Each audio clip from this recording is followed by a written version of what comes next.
রমজান তো চলেই এলো, রমজানের প্রস্তুতি তো নিতে হবে, কি বলো? হ্যাঁ, কি কি আনতে হবে বাজারের একটা লিস্ট করে দিও। এই প্রস্তুতির কথা বলছি না, বাজার তো যে কোনো সময়ই করা যাবে। আশেপাশে একটু খোঁজ নিও, রোজা চলে আসছে, কত বাড়িতে গরিব মানুষ আছে যাদের আর্থিক অবস্থা একটু খারাপ, তাই যেন রমজানের একটা রোজাতেও তাদের কষ্ট না হয়, সেই দিকটা আমরা একটু খেয়াল রাখবো। ও, তুমি ওই রমজানের প্রস্তুতির কথা বলছো? হ্যাঁ, আমাদের সামর্থ্য অনুযায়ী যতগুলো বাড়িতে সম্ভব ইফতার দেওয়ার চেষ্টা করব। আর তারা যেন ঠিকমতো সাহারিটা করতে পারে সেই ব্যবস্থা নেব, এটাই হচ্ছে আমার চিন্তা ভাবনা। খুব সুন্দর বলেছ। আমি আমাদের আশেপাশে বেশ কিছু বাড়ি দেখেছি, তুমি একটু খোঁজ নিও তোমার তেমন কোনো পরিচিত মানুষ থাকলে। হ্যাঁ, ঠিক বলেছ। আচ্ছা ঠিক আছে, আমি খেয়াল রাখবো। ওই পাড়াতে তো লালটুদের পরিবার আছে, ওরা একটু আর্থিকভাবে দুর্বল। আমাদের এবারে জাকাতের পুরো টাকাটা না হয় ওদেরকেই দেওয়া যেতে পারে। আচ্ছা ঠিক আছে, এছাড়া রমজান মাসে বেশি বেশি দান সৎকার করতে হবে। হ্যাঁ, সুস্থ অসুস্থ বা সবল দুর্বল যে কেউই এই মাসে সাহায্যের জন্য আসবে, তাদের কাউকেই খালি হাতে ফেরাবে না। বাবা, আমাকেও কয়েকটা টাকা দাও। কিসের জন্য মা জৈতুন? কি করবে তুমি টাকা? আমার দরকার আছে, আমিও রোজার প্রস্তুতি নেব। তুমি রোজার কি প্রস্তুতি নিবা মা? রমজান মাসে গরিব মানুষদেরকে দান করতে হবে না, সব সওয়াব কি তোমরাই নিবা? আমি নেব না? আমিও গরিব দুঃখীকে দান করব। জুলকার ভাইয়া, তুমি করবে না? অবশ্যই করব, ইনশাআল্লাহ। ইনশাল্লাহ, দেখা যাক কে বেশি দান করতে পারে। জানো জুলকার ভাইয়া, দান করা ছাড়াও আমি এখন থেকেই রোজা রাখার চেষ্টা করছি, যাতে রমজান মাসে আমি সবগুলা রোজা থাকতে পারি। বাবা, তুমি আমার জন্য বাজার থেকে একটা কোরআন শরীফ নিয়ে আসবা তো, এই বছরে আমিও কোরআন পড়া শিখব ইনশাল্লাহ। জুলকার ভাইয়া বলেছে এটা কোরআন নাজিলের মাস, তাই না ভাইয়া? হ্যাঁ, রমজান মাস কোরআন নাজিলের মাস, তাই এই মাসে বেশি বেশি কোরআন পড়াও শিখতে হবে। আমার জুলকার ভাইয়া সব জানি। এই রমজানে তুমি একটা সওয়াবের কাজ করলে আল্লাহ তাআলা সওয়াব 70 গুণ বাড়িয়ে দেবেন। জুলকারনাইন, বন্ধু জুলকারনাইন। আম্মু, সারফারাজ চলে এসেছে, স্কুলে দেরি হয়ে যাচ্ছে, আমরা গেলাম। আসসালামু আলাইকুম। ওয়ালাইকুম আসসালাম বাবা, সাবধানে যেও। সাবধানে যেও। গিরে সারফারাজ, তোর রোজার প্রস্তুতি কেমন চলছে? রমজান একটা ব্যবসা করবে এবার। রমজানে আবার কিসের ব্যবসা করবি? রমজানই তো ব্যবসার মাস, এই মাসেই না ভালো মতো ব্যবসা করতে হবে। এই মাস তো ইবাদত বন্দেগীর মাস, এই মাসে এইসব বাদ দিয়ে কি ব্যবসা করবি?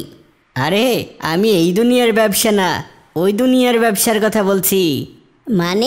মানে হচ্ছে এখন যদি আমি কাউকে 1 টাকা দান করি তাহলে তো আমি 1 টাকারই সওয়াব পাবো, কিন্তু রমজান মাসে যদি আমি 1 টাকা দান করি তাহলে আমি পাবো 70 টাকা সওয়াব।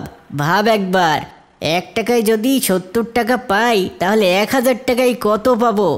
70,000 টাকা। তার মানে দেখ, রমজানের 30 দিন যদি আমি ঠিকঠাক মতো দান করতে পারি তাহলে কত টাকা লাভ হবে। তুই তো দারুণ বলেছিস, এই ব্যবসা তো খুবই লাভজনক। হ্যাঁ, তাই তো আমি এখন থেকেই টাকা জমাচ্ছি। ঠিকঠাক মতো ইনভেস্ট করতে হবে, 30 দিনের ব্যবসায় শুধু লাভ আর লাভ। বাহ, দারুণ, ভাবছি আমিও করব। হ্যাঁ হ্যাঁ, অবশ্যই, রমজান মাস মানে লাভই লাভ। তুই কিন্তু এই ব্যবসার সাথে আরেকটু যোগ করতে পারিস। মানে? দান করা ছাড়াও তুই যদি 2 রাকাত নফল নামাজ পড়িস তবে দেখ ফরজ নামাজের সমান সওয়াব পাবি। আর তুই যদি বেশি বেশি নফল নামাজ পড়তে পারিস তবে অন্য সময় ফরজ নামাজের যে সওয়াব দেওয়া হয় সেই পরিমাণ সওয়াব পাবি।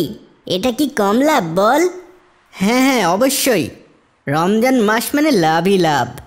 এছাড়া রমজান মাসে যে কোনো ভালো কাজের জন্যও কিন্তু বহুত বহুত সওয়াব দেওয়া হয়। মনে কর যে সওয়াব চারিদিকে ছড়িয়ে ছিটিয়ে আছে, তুই শুধু যাবি আর কুড়িয়ে নিবি। বাহ, তাহলে তো এই মাসে আচ্ছা মতো ব্যবসা হবে, কি বলিস? হ্যাঁ, পরকালের ব্যবসা। আসসালামু আলাইকুম। ওয়ালাইকুম আসসালাম ওয়া রাহমাতুল্লাহ। কেমন আছো সবাই? আলহামদুলিল্লাহ। সামনে রমজান, তাই আজকে আমরা রমজানের ফরজ, ওয়াজিব ও সুন্নত সমূহ নিয়ে আলোচনা করব। জি স্যার। জুলকারনাইন, রমজান মাস সম্পর্কে কিছু বলো তো। রমজান মাস তাকওয়ার মাস, জাহান্নাম থেকে নাজাত পাওয়ার মাস। এই মাসকে রহমত, বরকত ও মাগফিরাত এই 3 ভাগে ভাগ করা হয়েছে।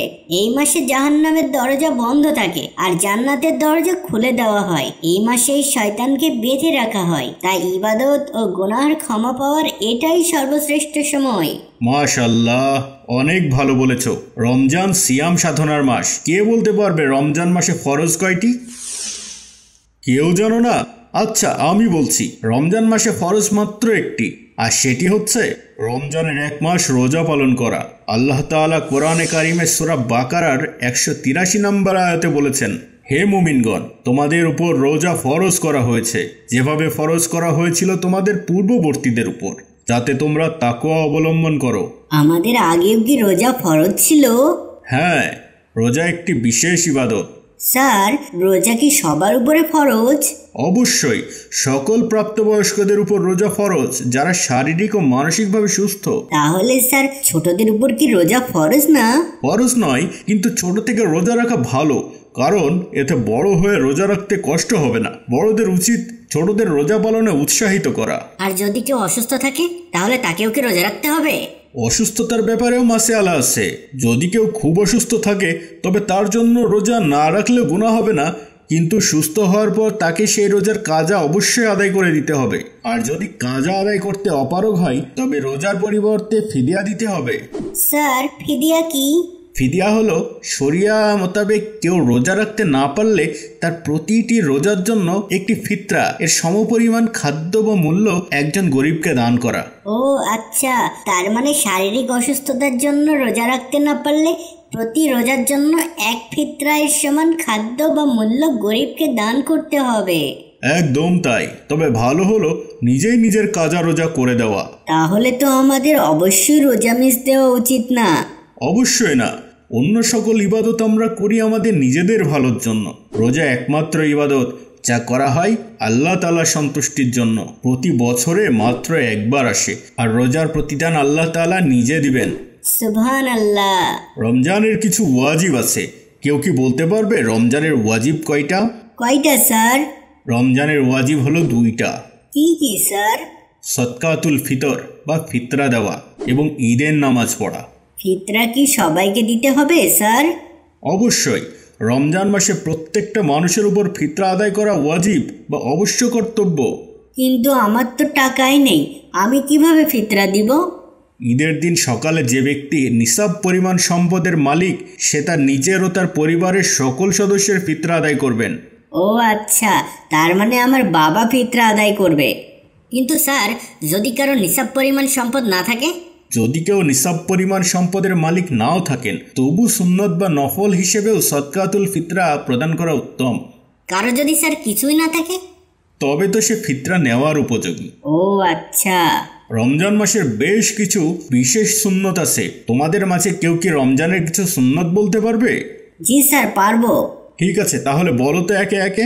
রমজানের চাঁদ দেখা, তারাবির নামাজ আদায়, তাহাজ্জুদের নামাজ আদায়, বেশি বেশি কোরআন পড়া, দান সদকা করা, রমজানের শেষ দশকে শবে কদরের সন্ধান করা ও ইতিকাফ করা, আর বেশি বেশি করে একটি দোয়া পড়া। কোন দোয়া? আল্লাহুম্মা ইন্নাকা আফুন তুহিব্বুল আফওয়া ফাফু আন্নি, অর্থাৎ হে আল্লাহ, আপনি ক্ষমাশীল, ক্ষমা পছন্দ করেন, সুতরাং আমাকে ক্ষমা করে দিন। মাশাআল্লাহ, তোমরা খুব সুন্দর করে রোজা সুন্নতগুলো বলেছো। এছাড়াও কিছু নফল ইবাদত আছে যেগুলোর বেশি বেশি আমল করা উচিত, কারণ নফল ইবাদতেও এ মাসে ফরজ ইবাদতের সমান সওয়াব পাওয়া যায়। যেমন বেশি বেশি ইস্তেগফার করা, দুআ দরুদ পাঠ করা, কোরআন খতম দেওয়া ইত্যাদি ইত্যাদি। আল্লাহ তাআলা আমাদের বেশি বেশি ইবাদত করার তৌফিক দিন। আমিন আমিন। করিম সাহেব একজন মধ্যবয়স্ক লোক। সে তার পরিবার নিয়ে শহরে থাকে। এবারের রোজায় তার ছোট ছেলে বিদেশ থেকে দেশে এসেছে ঈদ করতে। রোজার আগের দিন সন্ধ্যায় করিম সাহেব তার ছেলেকে বলেন, বাবা জায়েদ, চলো ছাদে গিয়ে চাঁদ দেখে আসি। চাঁদ দেখে রোজা রাখা সুন্নত। বাবা, চাঁদ দেখে রোজা আবার কে রাখে? এখন হলো আধুনিক যুগ, টিভি খুললেই চাঁদ উঠেছে কিনা দেখা যাবে। কষ্ট করে আমাদের ছাদে গিয়ে চাঁদ দেখার কি আছে? করিম সাহেব ভাবেন, তাই তো, কষ্ট করে ছাদে গিয়ে চাঁদ দেখার কি আছে? এখন তো টিভিতেই চাঁদের খবর দেখা যায়। চাঁদের খবর দেখা যায় ঠিকই, কিন্তু সবাই মিলে চাঁদ দেখার যে আনন্দ তা কি পাওয়া যায়? ভাবতে ভাবতে করিম সাহেব তার সেই ছোটবেলার পুরনো রোজা স্মৃতির গভীরে হারিয়ে যান। করিম, এই করিম, রোজার চাঁদ দেখতে যাবি না? তাড়াতাড়ি আয়, সবার আগে চাঁদ দেখতে হবে। হ্যাঁ হ্যাঁ চল, অনেক মজা হবে। যাও যাও, চাঁদ দেখে আসো। রোজার চাঁদ দেখা সুন্নত। হযরত মুহাম্মদ সাল্লাল্লাহু আলাইহি ওয়াসাল্লাম বলেছেন, তোমরা চাঁদ দেখে রোজা রাখো ও চাঁদ দেখে রোজা পূর্ণ করো। তারপর তারা দল বেঁধে চাঁদ দেখতে যায়। বাবা, বাবা! ছেলের ডাকে করিম সাহেব অতীত হতে ফিরে আসে। বাবা, কি ভাবছিলে বাবা? না, তেমন কিছু না। চলো বাবা, তারাবির নামাজ পড়ে আসি। চলো। তারপর তারা নামাজ পড়তে মসজিদে রওনা হলো। বাবা, মসজিদে অনেক লোক, আজ মনে হয় জায়গা হবে না। যাক, আর যাই হোক, মসজিদে এখনো আগের মতো লোক হয়। সাহারির জন্য অ্যালার্ম সেট করে করিম সাহেব শুয়ে পড়েন, কিন্তু ঘুম আসে না। তিনি শুয়ে শুয়ে ভাবতে থাকেন সেই ছোটবেলার কথা। উঠুন, সবাই উঠুন, সেহরি খাওয়ার সময় হয়েছে। করিম, উঠ বাবা, সেহরি খাওয়ার সময় হয়েছে। সাহারি না করলে কি হয় আম্মু? সাহারি না করলে কি গুনাহ হবে? না বাবা, গুনাহ হবে না, তবে সেহরি করা সুন্নত। হযরত মুহাম্মদ সাল্লাল্লাহু আলাইহি সাল্লাম বলেছেন, তোমরা সেহরি খাও, কেননা সেহরিতে বরকত রয়েছে। অ্যালার্মের শব্দে বর্তমানে ফিরে আসেন করিম সাহেব। এক সময় পাড়ায় পাড়ায় লোকজন সাহারি খাওয়ার জন্য ডেকে ডেকে ওঠাতো, আর এখন অ্যালার্মই ভরসা। তারপর তিনি ছেলেকে ডাকেন এবং সাহারি ও ফজরের নামাজ শেষ করে আবার শুয়ে পড়েন। যখন ঘুম ভাঙে তখন প্রায় সকাল 10টা। ছোটখাটো কাজ আর বাড়ির দেখাশোনা করতে জোহরের আজান হয়ে যায়। তিনি দেখেন জায়েদ তখনও ঘুমাচ্ছে, তাই তিনি ছেলেকে ডাকেন। বাবা জায়েদ, উঠো, জোহরের নামাজের আজান দিয়েছে। বাবা, আর একটু ঘুমাই, ইফতারের তো এখনো অনেক বাকি। না বাবা জায়েদ, রোজা রেখে এভাবে সারাদিন ঘুমিয়ে কাটালে রোজার উদ্দেশ্য পূরণ হয় না। তাছাড়া রোজা রেখে যদি নামাজই না পড়ো তাহলে তো রোজা কবুলও হবে না। আচ্ছা বাবা, উঠছি। এরপর বাবা ছেলে জোহরের নামাজ পড়তে যায়। এদিকে বেলা গড়িয়ে সন্ধ্যা হব। বাবা, আমি ইফতারি আনতে গেলাম। আচ্ছা। এখন বাজারে বিভিন্ন রকমের ইফতারের ছড়াছড়ি। এখন এত ব্যস্ততার ভিড়ে বাড়িতে ইফতার বানানোর সময় আগ্রহ তেমন কারও নেই, বা একটু যা আছে ভবিষ্যতে হয়তো একেবারেই থাকবে না। আবার অতীতে ডুবে যান তিনি। ইফতারির আর মাত্র আধা ঘন্টা বাকি। করিম, বাবা করিম। জি আম্মু। পাশের বাসায় ইফতারিগুলো দিয়ে আসো তো বাবা। কেন আম্মু? রোজাদারকে ইফতার করালে তাদের রোজার সোয়াব আমরাও পাবো। ওদের রোজার সব আমরা পেলে ওরা কি পাবে আম্মু? ওরাও সমান সোয়াব পাবে বাবা। আল্লাহর রাসূল সাল্লাল্লাহু আলাইহি সাল্লাম বলেছেন, যে ব্যক্তি কোনো রোজাদারকে ইফতার করাবে ওই রোজাদারের সমপরিমাণ সোয়াব পাবে এবং রোজাদারের সোয়াবও কমানো হবে না। জি আচ্ছা আম্মু, আমি এখনই দিয়ে আসছি। প্রতিবেশীদের বাসায় ইফতারি দিয়ে এসেছি আম্মু। খুব ভালো করেছো, এবার একটু শরবতটা গুলিয়ে ফেলো তো বাবা। এখনই যাচ্ছি মা। মিষ্টি ঠিক আছে কিনা দেখি। আমি যে রোজা। কি হলো করিম, কাঁদছো কেন? আমি ভুলে শরবত গিলে ফেলেছি, আর একটু পরেই আজান দিত, আমার রোজাটা ভেঙে গেল। না না, তোমার রোজা ভাঙবে না, তুমি তো ইচ্ছাকৃত পানাহার করনি বাবা। রাসূল সাল্লাল্লাহু আলাইহি সাল্লাম বলেছেন, যে ব্যক্তি ভুলে আহার করলো বা পান করলো সে যেন তার রোজা পূর্ণ করে, কারণ আল্লাহই তাকে পানাহার করিয়েছেন, তাই তোমার রোজা হয়ে যাবে। ইফতারের আর মাত্র 5 মিনিট বাকি, সবাই ইফতার নিয়ে বসে যান। মাইকের শব্দে করিম সাহেব বর্তমানে ফিরে আসেন। দেখেন ছেলে বসে বসে মোবাইল টিপছে। তিনি ছেলেকে বলেন, বাবা জায়েদ, চলো আমরা বসে পড়ি। তার সামনে নিয়ে বসে থাকা সুন্নত, এ সময়ে দোয়া কবুল হয়। তারা ইফতার নিয়ে বসে যায়।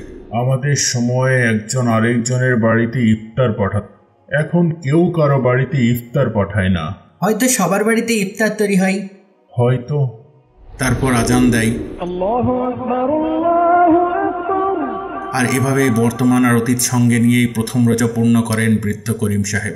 দেখতে দেখতে রোজা শেষ হয়ে যায়। ঈদের আগের রাতে করিম সাহেব একাই ছাদে চাঁদ দেখতে যান আর ভাবেন, আধুনিক এই সময়ে এত ব্যস্ততার ভিড়ে রোজা আসে, ঈদও আসে, কিন্তু রোজার যে একটা ঘ্রাণ, যে আনন্দ, যে আবেগ অনুভূতি, সেটা আর আসে না।